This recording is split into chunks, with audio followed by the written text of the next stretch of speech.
திருச்செந்தூர் கோயிலிலே வேளாடணும் சண்முகா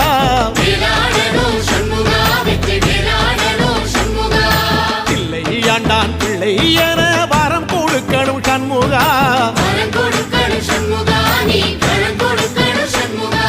கண்ணுபடும்படி சண்முகா இந்த காலம் முழுவதும் சண்முகா உன்ன நினைக்கிற சண்முகா நல்ல செல்வம் பொழிக்கணும் சண்முகா சொன்ன வரங்களை அள்ளி கொடுக்கிற கொடை வள்ளலே சண்முகா கோடி வணக்கம் சண்முகா பல கோடி வணக்கம் சண்முகா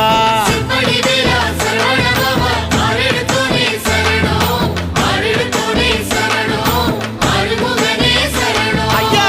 மருதமர சத்தியமாகும் அறுபடைய சண்முகா தங்கரதா ஏறி வந்து நீ எட்டி பாறையா